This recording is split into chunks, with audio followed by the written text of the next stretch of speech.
Vamos chamar ao palco aqui, Carnaqueira, que ele é da To Go Fintech, ele vai fazer uma palestra agora sobre Web3, DApps e DeFi. É isso aí. Seja muito bem-vindo. Bom dia. Bom dia, turma. Vai para a tela agora. Bom dia, bom dia. Vou começar falando um pouco. Vamos botar a apresentação. A apresentação está com eles, Felipe? Ah, está aqui. Aqui, passa adiante. Esse verdinho aqui. Qual deles aqui? Não passou.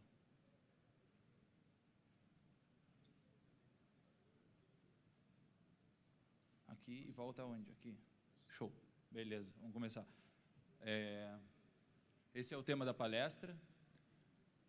Vamos falar um pouco de DApp, de finança descentralizada, Web3, protocolos DeFi, que são descentralizados, mas nem tanto, né? Rodam em cima de uma plataforma centralizada, que é o ponto de acesso. Mas antes eu vou falar um pouco de mim, que trabalho com tecnologia da informação já há bastante tempo, há mais de 20 anos. Eu vi o início das criptomoedas acontecer, mas só fui me expor mesmo lá por 2015, 2016, e depois da Bull Run de 2017 eu fiquei Bitcoin maximalista e comecei a olhar para todas as outras moedas como shitcoin.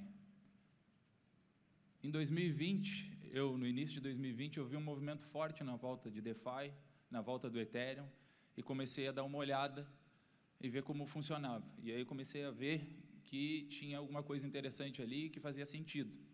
E então eu comecei a me expor. Eu sou sócio do Crypto Select, sou sócio do DeFi do Zero à Renda Passiva, sou eu, Felipe Escudeiro, e sou sócio da To Go Fintech.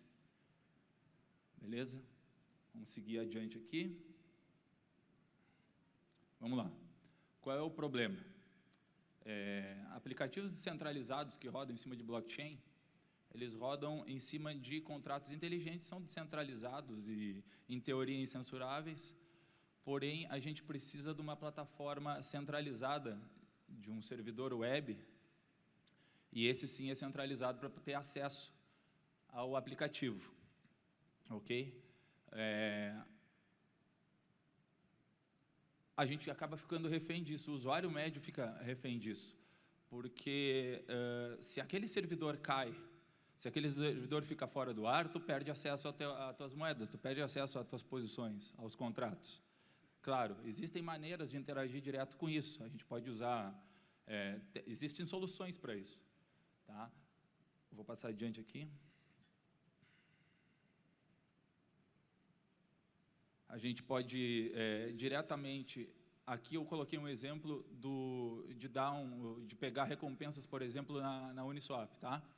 Quando a gente clica naquele botão ali, ele vai e acessa uma ABI do contrato. Eu usei uma outra carteira aqui, que se chama REB, onde a gente consegue ver exatamente o que a ABI faz. Qual o parâmetro do contrato, qual é a ABI que ela acessa, a gente consegue pegar os dados completos e consegue repassar lá no Etherscan, que é um agregador de informação, e resgatar, e fazer a mesma operação que tu faria ali no botão, tu faz no Etherscan, assinando com a carteira. Porém, tu ainda está dependendo do Etherscan. O Etherscan também pode ser censurado, também pode cair, também está num servidor centralizado. E, no entanto, isso é uma coisa bem complexa de se fazer. Não é uma coisa tão simples assim, porque aqueles dados ali não são dessa forma, exatamente dessa forma que o aplicativo está mostrando ali, que eles repassam. Vou passar aqui em diante. Ó, eu joguei ali num Notepad como seria e como eu teria que repassar. Ah, cortou a imagem aqui, mas era aquela função 3 de collect ali, eu joguei no Etherscan e fiz o mesmo claim. E ele executou a mesma função que eu executaria no aplicativo, eu fiz pelo Etherscan.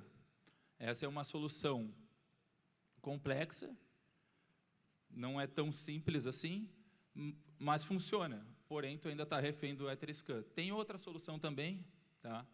Que é via código. Vamos passar adiante aqui. Só que via código tem mais problemas ainda. Aqui eu botei um exemplo de um Python simples, que é deixar a tua chave privada dentro do código. E a chave privada dentro do código, tu tá passível, se teu computador está comprometido, é problema. Isso é muito problema.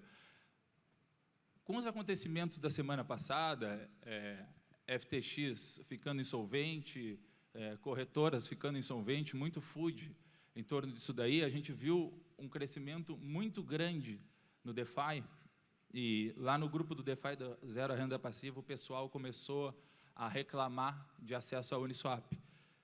A Uniswap começou a dar tela preta, aí eu fui dar uma olhada, o servidor estava pendurando, era muito acesso, era muita gente. E aí eu acalmei o pessoal e disse, pessoal, os tokens de vocês, a posição de vocês está na blockchain. Mas aí o pessoal respondia, sim, mas eu não tenho acesso. Isso dá um pouco de insegurança. E aí eu, claro, passei como se pode resgatar a recompensa, como se pode tirar diretamente do contrato, só que é complexo. Aí eu pensei, pô, como é que eu posso fazer para dar uma solução que todos possam usar e que seja mais amigável para o pessoal?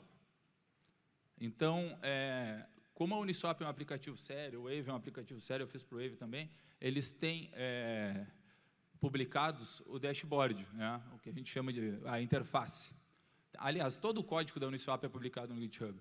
Então, eu baixei a interface e levantei ela num servidor meu próprio. Eu vi como rodava e rodei ela localmente. Aí, a partir daí, eu fiz a construção de... Vou passar adiante aqui. De um Docker. Fiz um Dockerfile, que se chama, que é um arquivo que ele constrói o Docker já baixando a interface toda do GitHub original e montando para tu poder acessar ela localmente. Então, isso fica assim, esse print é do Docker no Windows mesmo. Tá? Eu estou com 2 Dockers ali rodando, duas imagens ali rodando, uma com o Wave e a outra com a Uniswap. E como é que isso dá?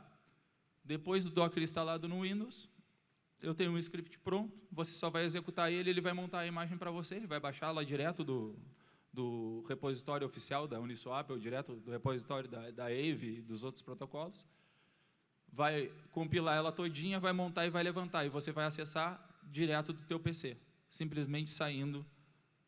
Vou tocar adiante aqui.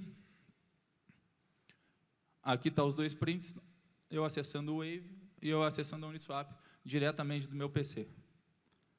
Sem depender mais do servidor centralizado, eu estou acessando diretamente da minha máquina, estou rodando a interface. O que isso aí evita, pessoal? Isso aí, o servidor da Uniswap caiu, não tem problema, tu continua usando. Algum tipo de censura na parte de, como a gente teve a OFAC censurando carteiras provenientes da Tornado Cash, a gente viu muito print no Wave, o pessoal, porque fizeram spam com o contrato da Tornado, mandando farelo de token para muita gente que tinha NS, gente importante no mercado, todo mundo recebeu, todo mundo sofreu bloqueio no Wave, só que esse bloqueio é no front-end, esse bloqueio é no website, esse bloqueio não é no contrato. Por quê? Porque o contrato não prevê isso. O contrato já foi dado deploy lá atrás. Não tem como você, depois de dar deploy no contrato, adicionar uma função de blacklist. Se o contrato não tem blacklist, em teoria, qualquer carteira pode interagir, mas eles têm que responder à ordem judicial. Como eles fazem isso? Um código no front-end, o pessoal entra lá em ave.com, aparece uma mensagem, não posso acessar. Porém, é no front-end. Front-end é código aberto. Baixou o front-end para o PC, removeu a censura, está livre para acessar. Show? Isso é DeFi. Caiu o website, está livre para acessar. O que mais? Isso dá liberdade e soberania sobre o teu patrimônio. Aqui eu coloquei as vantagens, né? Interagir diretamente, se torna imune à censura, aumenta a soberania sobre o patrimônio. E isso é bem importante, porque o Ethereum ele está tomando um caminho agora que eu estou bem preocupado. Eu não sei se vocês viram que ontem começou a Consensus junto com a Infura, elas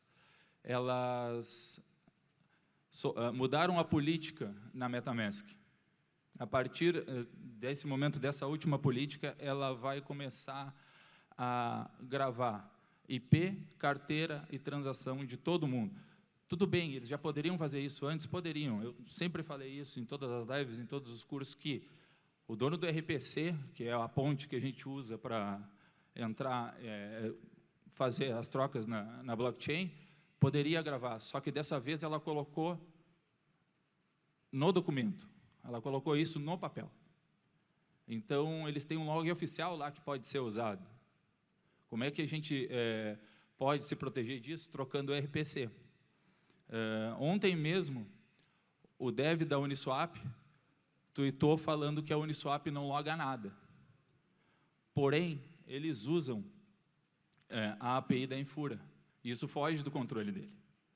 Entendeu? Porque, assim, quando tu desenvolve um aplicativo Web3, tu tem duas opções. Ou tu pode usar as duas, inclusive. Ou tu sai pela carteira da pessoa, usa o RPC dela, ou tu conecta direto com uma API de fora. Uma API da Infura, por exemplo, que é a mais famosa, a mais estável, para acessar a blockchain. Tu não tem um ponto de acesso direto. Ele usa no front-end, eu sei disso porque eu tive que criar uma API para poder levantar o front-end localmente. Ele usa Infura. Então, isso foge. Ele não loga, mas a Infura pode estar logando. Show? Então, quanto mais a gente tentar ficar anônimo, porque, assim, beleza, eu nunca usei Tornado Cash, eu não preciso usar. Só que hoje é por causa do Tornado Cash, amanhã é porque o país, como a MetaMask já fez, no início da guerra, eles censuraram um monte de países, inclusive entrou a Venezuela. E aí o pessoal da Venezuela reclamou e disse, desculpa, a gente censurou por acaso. Pô, o que o morador da Venezuela tem a ver com a decisão política da guerra lá do outro lado? Não tem nada a ver. Isso é censura pura. Show? Então, a gente tem que ter outras opções. A gente tem que ter essa autonomia de poder rodar as coisas. A blockchain veio para ser livre. A blockchain veio para a gente não depender de terceiros.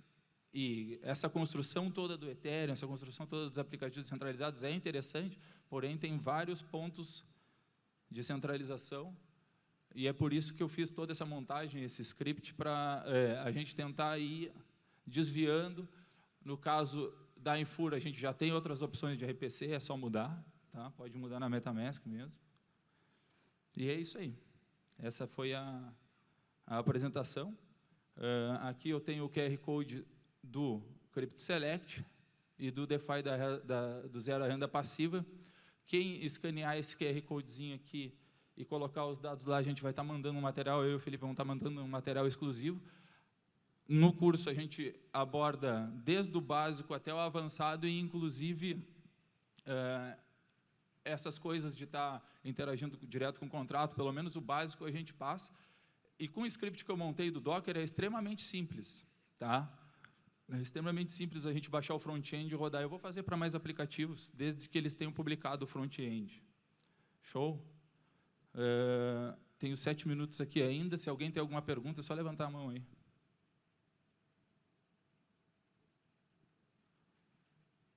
Alguém pode alcançar o microfone aqui para ele aqui?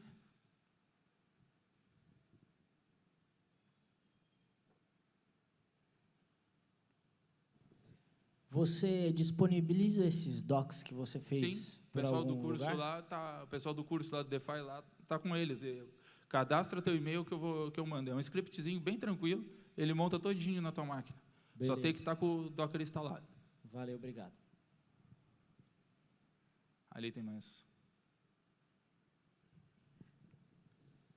Você fala também sobre o mercado futuros nesse curso? Oi? Você fala também sobre o mercado futuros? A gente ensina a lidar com DeFi. O que a gente tem de plataforma de mercado futuro? A gente tem plataforma de alavancagem, A gente deu a IDX, a gente tem a Pods, a gente ensina, mas não fala sobre estratégias de mercado futuro, isso não. Ele é um curso mais técnico, ele é um curso para ensinar a interagir com DeFi e algumas estratégias de DeFi que eu acho interessantes. Caraca, esse front-end que você fez ali, né? Não, eu não fiz, aquele é o original. O original, É o ok. original do repositório da Uniswap. Perfeito. Mas está disponibilizado num endereço... No GitHub original GitHub da original. Uniswap. Certo. Isso aí. É possível que alguém faça a mesma coisa que você fez, só que fazer algum tipo de código Na malicioso hora. por trás disso? Demorou. Isso É? aí faz, sim. Ou Sim. seja- Por isso, sempre na hora de interagir, na hora que tu vai, por exemplo, eu interajo com a Uniswap todos os dias, eu troco o SDC, que é um token, por, sei lá, WBTC. Pô, pediu para assinar de novo a permissão de acesso ao token? Não, são pouquinhos, os pools não mudam. Eu vou olhar, eu vou ver o que aconteceu. Tá? Então, sempre verificar. Está pedindo assinatura, approve de token, vou lá ver se esse contrato é da Uniswap. O que eu faço? Pego o contrato, jogo no Etherscan e vou lá ver quem foi que deu deploy, se foi a Uniswap Lab, se não foi. Show? No caso, esse que você fez, então... Não, esse que eu fiz acesso aos contratos originais. Sim. Isso aí é deles. É só um front-end, no caso, para se cair, né? Isso. Se cair, não, cara, a experiência do usuário é totalmente diferente, porque tu está rodando ele no localhost. A Uniswap, para montar a pool, geralmente ela é lenta, ela demora a mostrar ali os dados, etc. Cara, quando tu está rodando no localhost, é como se estivesse rodando um programa local na máquina, porque tem só a saída de RPC, essa saída de chamada direto para a API. Valeu, obrigado. Show. Oi. Lá. Oi, bom dia. Meu nome é Lucas e falando sobre alguns pontos de centralização que existe hoje em DeFi, eu acho que Show. isso é um ponto muito importante que a gente tem que tocar. Também eu acho que está saindo dApps que estão construindo em cima do sistema de arquivo interplanetário. Você O pode IPFS. Também posso, sim. A Uniswap tem uma hospedagem deles em IPFS, só que o que acontece é o seguinte, cara, IPFS é extremamente lento. É extremamente lento. IPFS é como se fosse um balde, tudo tivesse ali dentro. Claro, começa a ser mais usado, ele vai ficando mais cacheado. Tá? Agora, quando tu roda o front-end na tua máquina, a experiência é outra. E outra, tu tem a experiência de ter o código na tua máquina, né? Tu pode editar o que tu quiser ali. Inclusive, tu pode, por exemplo, se está tendo censura de carteira diretamente no front-end, no IPFS tu não tem o que fazer. O código na tua máquina tu tem. Desabilita ela e deu. Mais alguma? Aqui, ó. Aqui. Bom dia. Kanak, eu consigo rodar dentro do local web, por exemplo? Sim. Para o Roda pessoal mesmo? do DeFi do Zero a Renda Passiva, eu disponibilizei, eu subi no servidor e rodei lá. Sim, eu vi. Pra eles. Então, Isso. então eu consigo pegar todo o arquivo, colocar dentro de Sim. do meu site, por exemplo, Consegue. e rodar. Consegue. Legal. Consegue. É open. Ótimo. Mais alguém? Mais alguma pergunta? Show? Tem mais nada? Tudo certo? Olha. Aqui. Bom dia. Bom dia. Você recomenda algum site para revogar contrato, para a gente dar aquela limpada Cara, nos contratos que a gente já possa diretamente no Etherscan. Diretamente no Etherscan tem. Só que o que é um revoke? Um revoke é simplesmente tu tirar a permissão. Sim. No Etherscan tem, mas também pode ir direto no contrato do teu token, lá vai ter a opção de revoke. Tu pode também interagir diretamente com o token que tu tem na carteira e tirar a permissão. São duas opções. O Etherscan está com isso, tá? Já está com... E também tem o revoke.cash, se eu não me engano, que é o mais antigo de todos, né? O da Etherscan ele é só para a rede Ethereum, no caso, ou para outras redes também? Porque Eu já revoke fiz na ponto- Polygon com ele. Já, né? Já. Tá. Estava em Obrigado. beta, né? Acho que estava em beta. É, É. E eu acho que no Debank também tem. Debank ponto É o DBank que eu uso. barra revoke, se eu não me engano, ele também tem uma ferramenta de revoke. Isso. É isso aí. Obrigado. É assim, é o contrário do approve. Se no token tu tem a função de approve, tu tem a função de revoke também. Ou então tu dá um approve com 0 e ele revoga. Ele fica zerado. Mais alguém? Mais alguém tem alguma pergunta? Aqui, ó. E, lá. A web que você mostrou, ela é tipo um espelho da MetaMask também, né? A Ela- gente teria... Ela usa o Source da MetaMask, mas ela é diferente. Eu uso ela para pegar as chamadas de ABI. Ela tem coisas boas, mas, porém, ela também tem coisas ruins. Por exemplo, eu não consigo trocar um RPC, eu não consigo colocar uma rede de teste, eu não consigo colocar outro tipo de redes nela. Mas ela está traqueando as informações também igual a MetaMask? Quem está traqueando as informações, na verdade, é o RPC, é a Infura. Se ela estiver saindo pela Infura, eu não olhei, ela tem RPC travado, tá? Eu não olhei qual é o RPC que ela trabalha. Se ela estiver saindo pela Infura, não tem o que fazer. Teve um pessoal que me comentou, mas eu uso a Ledger com Wallet Connect. Tá, e qual é o RPC que a Ledger usa? Invariavelmente deve ser Infura, é o maior de todos, é o mais rápido, é o mais responsivo. Só que aí tem um problema, na Ledger tu não troca RPC também. Entendeu? O tracking é lá na API. Entendi. Obrigado. Mais alguém? Mais alguma pergunta? Lá, aqui.